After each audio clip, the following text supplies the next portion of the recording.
Et la porosité est essentielle, voire obligatoire, pour savoir quels soins apporter à vos cheveux, pour éviter des catastrophes, pour favoriser une bonne croissance, une bonne santé et éviter la casse. On ne veut pas de casse. On veut des cheveux en bonne santé, qu'ils soient courts, longs, mi-longs, colorés, pas colorés, on s'en fout. On veut qu'ils soient en bonne santé. Et pour cela, il faut apprendre à connaître vos cheveux par cœur. Et la porosité, c'est vraiment la base pour pouvoir apporter les soins adaptés à vos cheveux sans avoir à se demander, je comprends pas, je fais des soins, je me lave les cheveux correctement, je les hydrate correctement, mais ça marche pas. Pourquoi? Peut-être que vous apportez pas ce qu'il faut à votre type de cheveux, ou plutôt à votre porosité. Voilà, ces tests sont vraiment valables pour n'importe quel type de cheveux. Il est vraiment important de connaître sa porosité. Alors, je suis en train d'enregistrer une vidéo, et il y a monsieur qui entre me faire un petit coucou, avec un ami.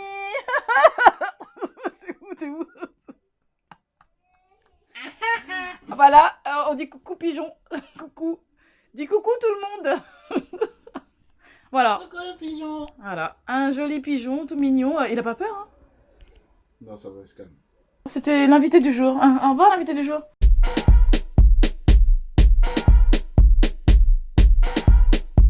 Salut à tous, c'est Kay. Bienvenue sur ma chaîne. Je dis coucou à mes abonnés. Gros bisous au nouveau. N'hésitez pas, si vous n'êtes pas déjà abonné, à le faire tout de suite. C'est absolument gratuit. Ça me ferait vraiment un grand plaisir. Surtout, activez la cloche pour être au courant dès que je mets une nouvelle vidéo en ligne. Et un petit pouce vers le haut si vous aimez. Aujourd'hui, on va parler d'un sujet très important. On va parler de la porosité. Je vais vous expliquer dans cette vidéo qu'est-ce que la porosité. Ensuite, on va détailler les différents types de porosité. Je vais ensuite vous montrer le test à effectuer pour savoir quelle est votre porosité. Alors, c'est parti! Premièrement, qu'est-ce que la porosité? La porosité, c'est la capacité naturelle, je dis bien naturelle, du cheveu à absorber et à retenir, à sceller l'hydratation.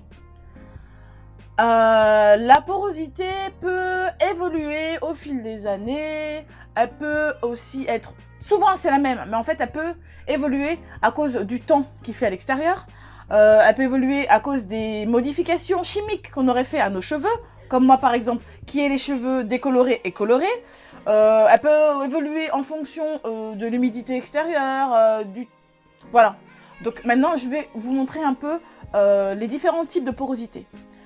Nous avons trois grands différents types. Vous avez la porosité faible, vous avez la porosité moyenne ou normale, et la forte porosité. On va commencer par le premier, la faible porosité. Ce que je peux conseiller aux personnes qui ont une faible porosité, c'est d'apporter d'abord de la chaleur au niveau de votre fibre capillaire pour pouvoir ouvrir ses écailles, pour pouvoir ensuite hydrater vos cheveux et ensuite vous allez sceller avec une huile. Quelle chaleur apporter? Premièrement, une chaleur qui ne va pas abîmer vos cheveux. Vous allez donc peut-être poser une serviette chaude sur vos cheveux pour pouvoir ouvrir ses écailles, premièrement. Qu'est-ce qu'on va avoir d'autre? Vous allez avoir le steamer, donc c'est une espèce de casque que vous allez poser au-dessus de votre tête et ça va apporter de la vapeur d'eau. Et comme la vapeur est chaude, ça va ouvrir vos écailles tout en évitant d'abîmer vos cheveux comme des fers à lisser, des choses dans ce genre-là. Ou si vous voulez utiliser un sèche-cheveux, ça va être un sèche-cheveux avec un diffuseur boue. Vous savez, quelque chose de pas trop chaud et ne le mettez pas sur vraiment une température extrêmement chaude. Voilà. Une fois que vos écailles sont ouvertes, il va falloir y apporter donc cette hydratation. Hydratation égale eau. C'est-à-dire que soit vous allez vaporiser avec de l'eau, tout simplement, ou une eau mélangée avec de l'huile essentielle, ou vraiment une crème à base d'eau. Vraiment tout ce qui est à base d'eau. Pensez à ça, eau. Et une fois que vous avez fait ça, il va falloir sceller cette hydratation, faire en sorte qu'elle ne s'échappe pas derrière, le temps que ces écailles se referment. Derrière, il va falloir donc y mettre un peu d'huile. Pour les personnes qui ont une faible porosité, il va falloir y mettre une huile légère. Les huiles légères que je peux vous conseiller, ça va être par exemple l'huile de jojoba, huile d'amande douce. Et ce que je peux vous déconseiller par contre, ça va être les shampoings avec un pH inférieur à 7. Parce que du coup, ça a tendance à resserrer les écailles. Donc il faut éviter que le shampoing soit trop acide, parce que derrière, ça va resserrer les écailles encore plus. Donc quand vous faites votre shampoing, prenez un shampoing avec un pH supérieur à 7, hein, pour pouvoir continuer comme ça à aider votre cheveu à se libérer, à ouvrir ses écailles, ok? Et ce que je peux déconseiller sont les huiles lourdes telles que... qu'est-ce que je pourrais vous donner? L'huile de ricin, l'huile de carapate, le karité, des choses comme ça. Donc évitez les huiles comme ça, vraiment très lourdes. Ensuite, on va passer aux cheveux à forte porosité au contraire. Donc, c'est mon cas au niveau de mes longueurs, étant donné que j'ai décoloré et coloré mes cheveux. J'ai un petit peu quand même altéré ma fibre capillaire naturelle, ce qui est normal, parce que j'ai apporté cette première réaction très chimique qui est la décoloration. La coloration semi-permanente en soi ne change pas votre fibre capillaire, mais c'est la décoloration vraiment. Donc à partir de là, je dois apporter des soins vraiment spécifiques à mes longueurs. Donc, si vous avez des cheveux à forte porosité comme moi, ce qui suit va vous intéresser. La particularité des personnes qui ont des cheveux à forte porosité est celle-ci. Les écailles, au contraire des personnes qui ont des cheveux à faible porosité, sont carrément grands ouverts. Ça veut dire que vos cheveux vont absorber facilement l'humidité et l'hydratation, mais vont aussi facilement la laisser s'échapper.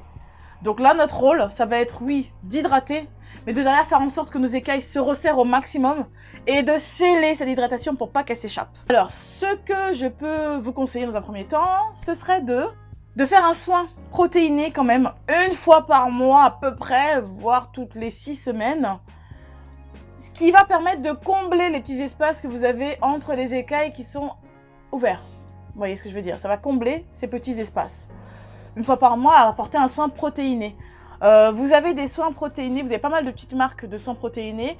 Je vais vous mettre des liens juste en bas. Je sais que quelque chose de très connu, qu'utilisent pas mal de filles, c'est la marque Afoji, qui est vraiment blindée en protéines.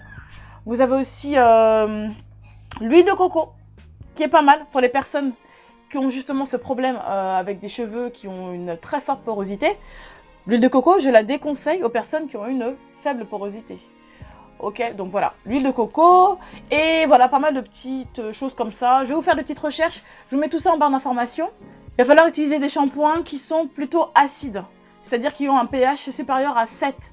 Ça aussi, ça va aider vos cheveux à refermer leurs écailles. Et vous avez aussi des solutions naturelles, hein, si vous voulez pas utiliser de shampoing en particulier. Bon, comme moi, j'avoue, j'utilise vraiment le shampoing qui va m'intéresser au niveau de l'odeur, de la composition, etc., qui est pas trop agressif et tout. Donc derrière, moi, ce que je peux vous conseiller, c'est aussi d'ajouter quelque chose d'acide, justement, derrière, d'ajouter cette acidité, c'est-à-dire d'ajouter du jus de citron, du vinaigre, vinaigre de cidre plutôt, hein, des choses dans ce genre-là, qui sont très acides, mais qui sont naturelles. Vous pouvez ajouter ça déjà, soit à votre eau de rinçage ou à votre shampoing directement. Voilà, à vous de décider, à vous de faire votre choix, tout simplement. Pour retenir l'eau, là, contrairement aux personnes qui ont des cheveux à faible porosité, je vais vous conseiller derrière d'appliquer une huile assez épaisse, comme l'huile de ricin, comme l'huile d'amla, comme le carapate, comme le beurre de karité. Après ça va dépendre des personnes. Je suis pas super fan du beurre de karité, mais j'aime bien quand il est mélangé à d'autres huiles. Pour l'hydratation des cheveux, hein, je parle en général, pour les personnes qui ont une forte porosité, faible ou voire normale, je vous conseille, après à vous de voir, hein, de les hydrater tous les 2 jours environ, et il est préférable de les hydrater le soir avant d'aller vous coucher. Soit vous les hydratez, vous faites des tresses, soit vous les hydratez, vous les attachez, ça dépend, si vous préférez juste les attacher, faire des tresses, si vous avez les cheveux en afro libre, si vous avez les cheveux loxés ou autres, à vous de faire votre choix par rapport à ça. Et pour les personnes qui ont des cheveux à porosité moyenne, à vous de faire vos tests en fait. Vous avez une porosité normale, vous n'êtes pas trop embêté avec tout ça, à vous de faire des tests, de voir ce que vos cheveux aiment ou n'aiment pas, trouver la bonne balance, voilà, je vous conseille d'alterner un peu les 2 méthodes ou de faire un mix des 2, voilà, vous n'êtes pas trop embêté normalement à ce niveau-là. Alors maintenant on va passer au fameux test de la porosité. Pour faire ce test, vous allez avoir besoin d'un simple verre d'eau avec de l'eau dedans, de l'eau à température ambiante. Vous allez récupérer une mèche de cheveux ou des cheveux que vous allez récupérer sur la brosse, voilà. Et vous allez donc poser cette mèche de cheveux dans cette eau. Si votre cheveu reste à la surface de l'eau, cela veut dire que vous avez une faible porosité. Si vos cheveux coulent ou restent à peu près au milieu du verre, c'est que vous avez une porosité normale ou moyenne. S'il coule carrément au fond de l'eau, ça veut dire que vous avez une forte, voire très forte porosité. Voilà, à partir de là, vous connaissez votre porosité. J'espère que cette vidéo vous aura aidé.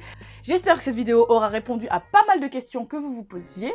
N'hésitez pas, un petit pouce vers le haut si vous avez aimé. Abonnez-vous si ce n'est pas déjà fait, c'est entièrement gratuit et ça fait toujours plaisir.